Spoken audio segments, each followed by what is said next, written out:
All right, media, thank you for joining today. We'll have Nneka Ogwumike, Arella Garantes, and head coach Derek Fisher. If you can put your hand in the chat at this time and we'll get started. We'll start with Ari Chambers with Bleacher Report. Hi, Nneka.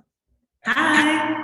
I'm doing my monthly check-in with how you're doing amongst all the activism that you do, and especially being the 1-year anniversary of George Floyd, and we know how heavy that can be. Just how are you dealing with it? How are you staying on top of everything and just continuing to do you? Yeah, well, we've been engaged as a union and as players when it comes to obviously, our activism and bringing change to democracy as it pertains to Black lives in America. And lately, we've had a few social justice council meetings addressing many things, including the George Floyd Justice and Policing Act. And today it brings a lot to the surface, especially with the little change that we've experienced. Of course, there's legislation that has to be made in order for things to get better. Some ounce of progress towards violence against Black people in America. And so we've done our research on what the act includes, how it can get passed, and right now we're really looking to call on people to call on their senators to make sure that they vote the Policing Act in, because we need change, especially in a year. The amount of violence, specifically police violence on Black lives, that we've experienced since the murder of George Floyd. And then particularly personally, what's bringing you joy nowadays? Let's lighten it up a little bit. What's making Nneka happy outside of being a boss sitting on this HBO set, What's bringing you joy? There's a lot bringing me joy, obviously getting to work with women in the W, and of course, women like you who celebrate and do the work to get representation out there. And of course, speaking personally, being able to represent myself on the shop, which is amazing. And I've been getting so much kind of congratulations and praise from being on Space Jam, which is yet to come out as well. And of course, getting to know my team, both on and off the court, is giving me a lot of joy. We've been working hard to get better, because I think people deserve to see some really great basketball coming out of LA. So I look forward to, also what's bringing me joy is, seeing fans in arenas. I'm not gonna lie. That's bringing me a lot of joy. So hopefully I'll get to see everybody, especially you, Ari, in New York. That would be really great. Period. Thank you. Thank you. Miriam Swanson, LA Daily News. Hey, Nneka. I read that you guys, or that members of the Players Union had a briefing scheduled with Senator Cory Booker. Wanted to know if you were involved with that or were going to be involved with that, and just sort of what you hope to get out of that. Yeah, so we had actually a touch point yesterday when it came to us discussing not just today, but also what's on our agenda for this season. There's a lot that we're still trying to work through. Whether it's getting this act attention and people to call their senators, continuing to stand with Black Lives Matter and say her name. And shortly after our call, we were able to get information about Senator Cory Booker giving us, because it takes education and we love to educate ourselves first. And so getting information about us being able to understand what the act means and how we can use our platforms to engage with our communities. So that was all our WNBPA staff. That was really, really great of them for that type of resource. And we're just looking forward to continuing on educating ourselves and really making the change that we want to see. It's imperative for people to continue to engage outside of the fervor that we feel in election years. We have to constantly be aware of what's going on. And I think that that's something that we're really harping on. And I know Senator Booker is really doing a good job of educating us so we can be better citizens too. Well, thanks. I will go to Kahari Jones Jr. with the LA Sentinel. Hey, what's going on, NECA? You wearing many hats right now. You're doing wonderful things. This week you have an episode in The Shock that's going to be released. With Jay-Z, LeBron James, and Matt Carter. Can you just elaborate on, just give us insight? What should we expect, and also can you elaborate on the next evolution for you as well? Sorry, what was the last part? Just elaborate on the next evolution for you as well, just as far as women's rising in sports and media and things of that nature. Oh yeah, sure. I mean, it was such an honor to be included on The Shop. And after the pandemic, I think it was the first production that they've been able to put together after the pandemic. Of course, I've met LeBron, and Mav, of course. But to be able to sit with Hov, Bad Bunny, and Paul Revere, it was a great experience. Probably one of the most favorite things I've done so far, maybe outside of Space Jam, but it's great to sit down with like minds with varied passions and backgrounds. It was a fun time, honestly, and to be able to learn so much about what makes other people great, and for me to be in that room, it was such an honor. I don't really know what the evolution holds for me when it comes to media specifically, but I certainly am an advocate for women's sports through and through, and I see myself continuing to do that even after I'm done playing. We have time for two more. We'll go to Chris Camello, Nightcast Media. Hey, NECA, how are you today? Good, how are you? Good. I asked you this a few weeks ago, and just all the things that you've done on the media side to not only create awareness for yourself, but it seems like create awareness for the women's game. And where does The Shop kind of fit into that?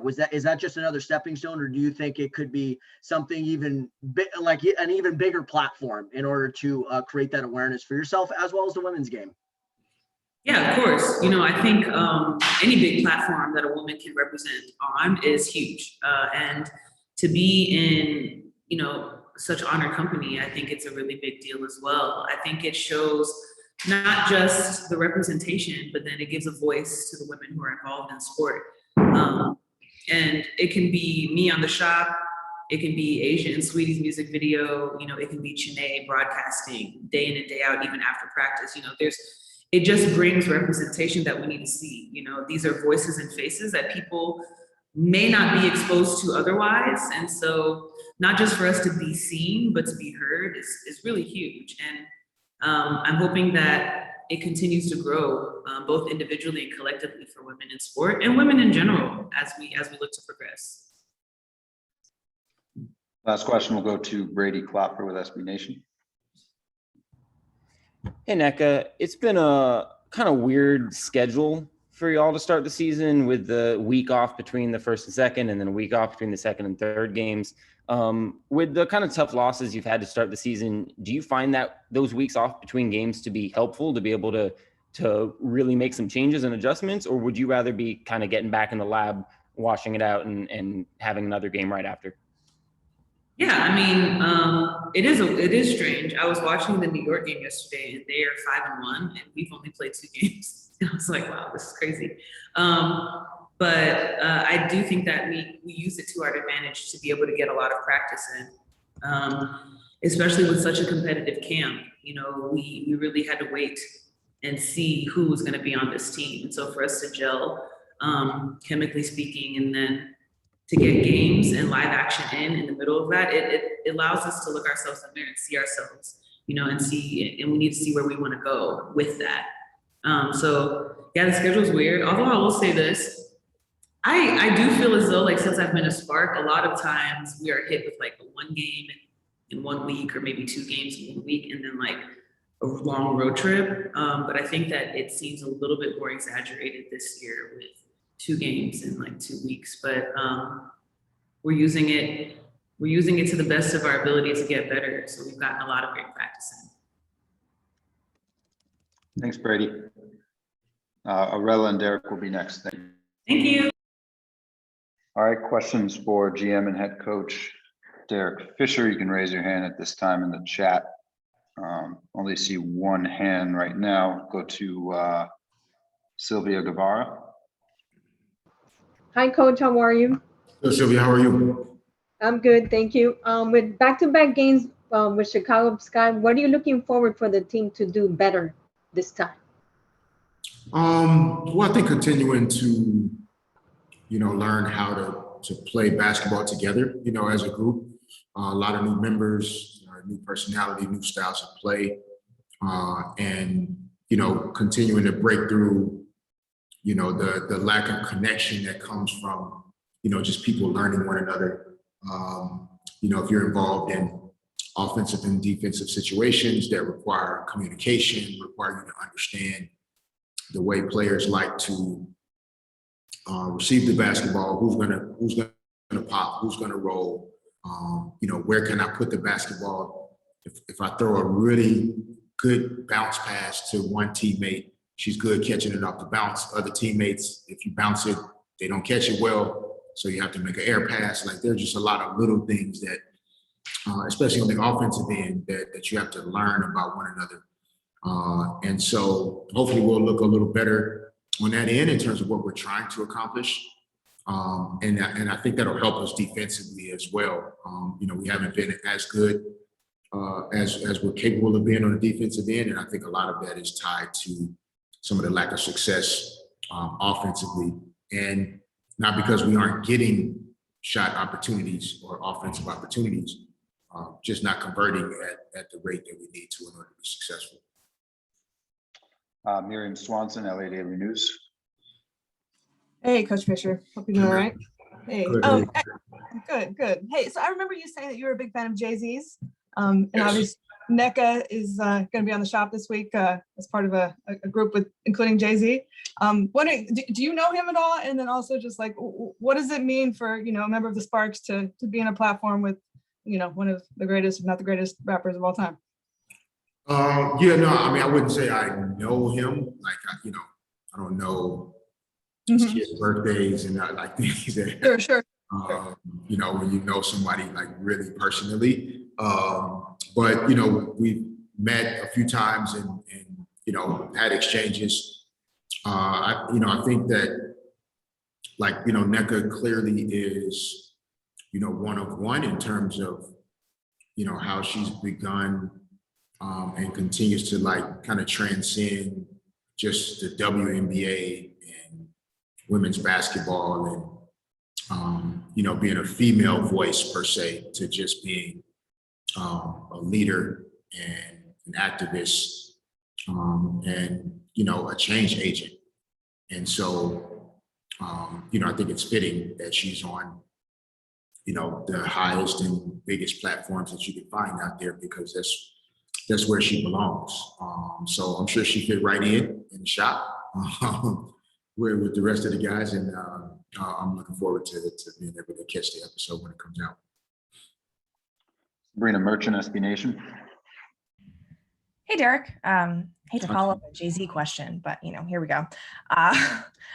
You mentioned earlier, just like you guys have been getting a lot of shots that you don't think are going in. And I'm just curious what you attribute those shooting deficiencies to. Like, is it a matter of not having enough spacing on the court? Is it a matter of just not being comfortable in the season yet? Or is it a matter of missing your best shooters like in Zowie or potentially even Masha when she comes back? Like, what do you attribute all that to? I think it's a combination. I mean, one, some of it I think does start with like when you are being asked to do different or new things offensively, then even on shots that you're capable of making or you normally would make, like you're just not as relaxed and confident in shooting those shots because they're coming from new places on the floor. We're asking you to recognize shot opportunities or when to make plays that are different than what some players have been asked their entire career. So I think it takes time to settle into those. Other aspects of it are, yes, like our spacing, hasn't been great, but again, like it's not like we haven't, had good shot opportunities. The other part of it is that this is professional basketball. And, and we all have to find a way to do our job regardless of the circumstances, right? Like nobody feels sorry for you that maybe you aren't comfortable taking this shot, but you're open, you're a professional, you find a way to make enough of it to make the defense pay. And, that goes across the board, coaches, management, staff, executives, like there are always going to be things flying at us that make us uncomfortable or take us out of our comfort zone. But we still have to find a way to be successful. And that's what we're kind of trying to work through. I think offensively, having Amanda back will help. She helps our spacing because of her ability to stretch the floor. But some people, just haven't found their way yet in this season.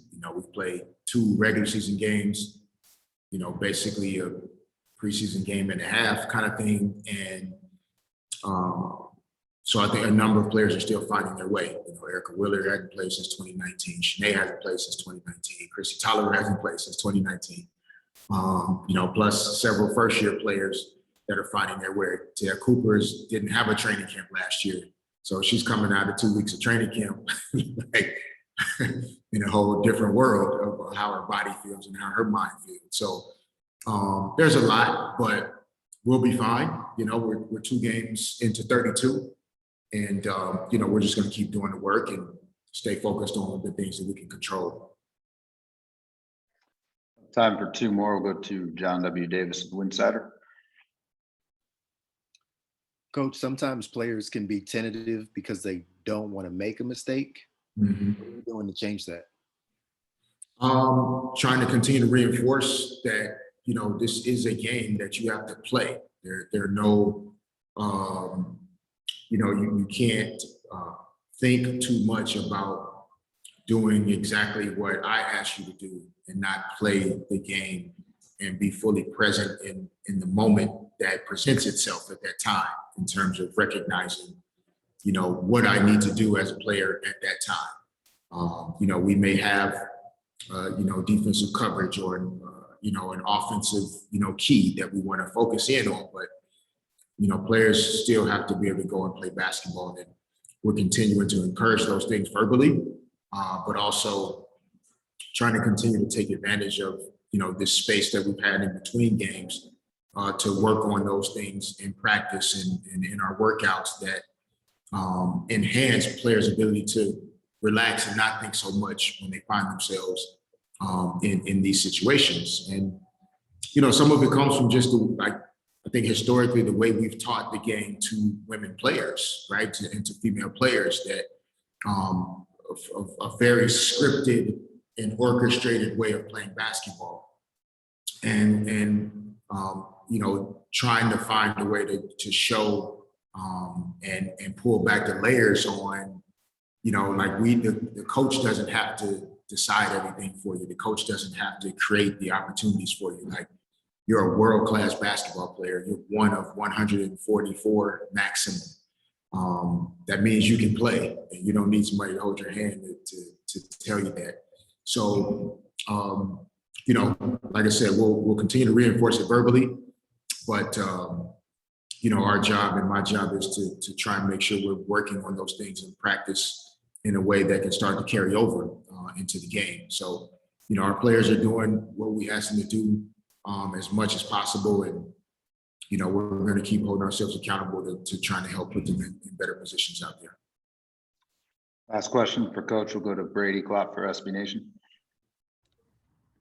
Derek, I asked NECA this a minute ago, but I'm wondering your thoughts on, with this weird schedule you have to start the season with a week off between your games. Do you like having that time to, especially after these losses, having that time to work on things and try to make adjustments before you have to have another game? Or do you have that desire to get right back in the next day and play another game and fix things? Yeah, man, I think there are pros and cons to it, Brady. Like, I think that, having the opportunity to study the video and talk through things and, especially with a new group, getting them more reps on the court together, in practices and scrimmage or workouts, like all of those things are positive. But I do think there's when the season first starts, like your skin is moisturized and smooth, and it's okay to touch. And then after a while, like calluses start to form. The skin starts to get rough and edgy because you're breaking yourself down in order to play through a season. And so that callus that starts to form through playing games, that's what starts to get you through. Like you develop a layer of thickness and toughness that only comes from playing and competing against the best. And we can't always create those situations and environments in practice every day. And that's what the games do. They force you to level up, to ways and to heights that you can't always get to in practice. So we're definitely looking forward to the pace of our games kind of picking up. But we've tried to just do the best we could with managing these weeks without as many games, and still trying to build on our foundation, almost like an extended training camp. Knowing that it's going to take us some time to start to reach what'll be closer to our full potential for this season. Thanks, Derek. Thanks. All right, questions for Arella. We'll start with Rashawn Haylock with Spectrum Sportsnet. Hey, Arella. Hey. After watching the film against Vegas, individually, what are some things that you thought you did well? And then what are some opportunities you thought you may have missed? After watching the film, I actually just got finished watching it with Coach, but we just seen that, I could skinny up on a lot of the screens, like on defensive wise, and just a lot of small minor details that would help me just move it more efficiently on defense.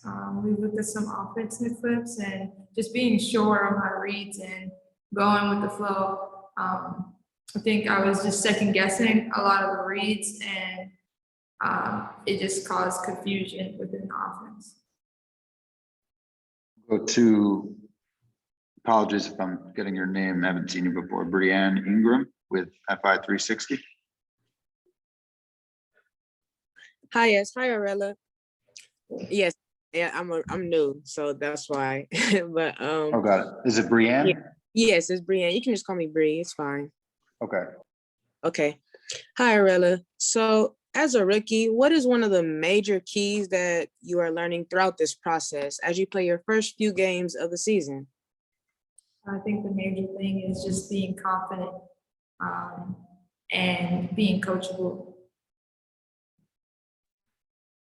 Miriam Swanson, LA Daily News. Hey, Arella. I wondered, what's been your impression of Nneka now that you've been, working with her for a couple weeks now, and obviously, and are you gonna watch her episode of The Shop? What are you looking forward to that? Oh yeah, of course. She's really inspiring. I think the way she carries herself on and off the court is just contagious. It makes you want to be a better player and a better person. And seeing how hard she works, taking care of her body, being in this league so long, I just pick up little things every single day. All her good habits, like I'm trying to incorporate them if I don't have them already, but just making them more, just bettering them. Cool, thank you. Chris Camello. Hey, Arella, how are you today? I'm good, how are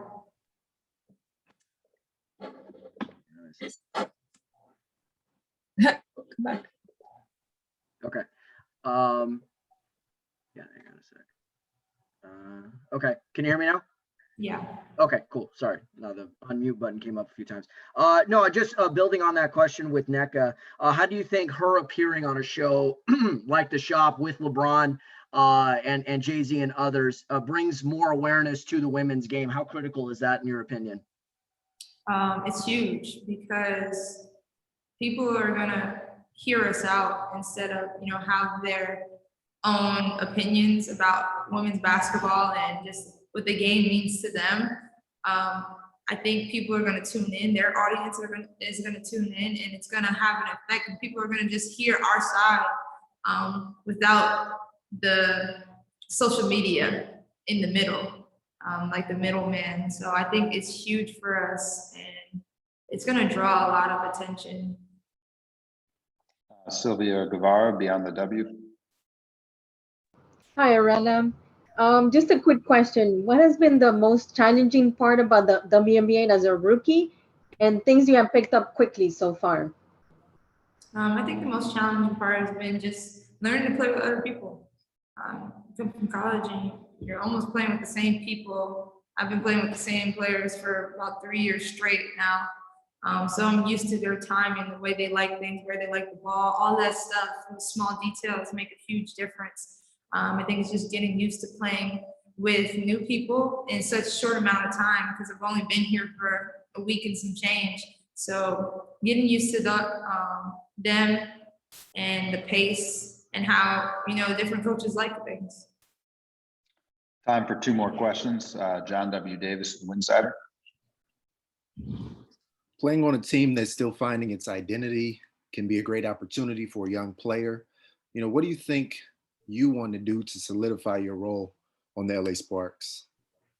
I think being confident in my abilities, just listening to Fish and hearing how he wants to score. I know my identity as a scorer, and I'm confident in that. I'm confident in the work that I put in. That's always going to come with me. So I think it's just being confident and finding it within the flow and learning to play with others. So finding that my identity within the team is going to be a major factor this year. Thank you. Last question for today. Sabrina, did you still have a question? Yeah, I was kind of going to ask what John asked, but just building on that a little bit, is there anything like specifically in your game that you just haven't had a chance to bring out, in the first 2 games? Because like you said, you've only been here for like 10 days or so, right? Yeah, I think I've been playing off the ball a lot, which it's okay with me. I feel like I could still make an impact off the ball.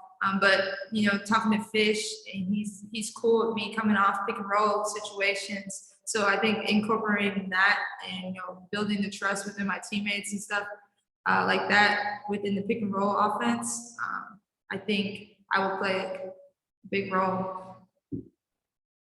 Thanks, Arella. Thank you, media.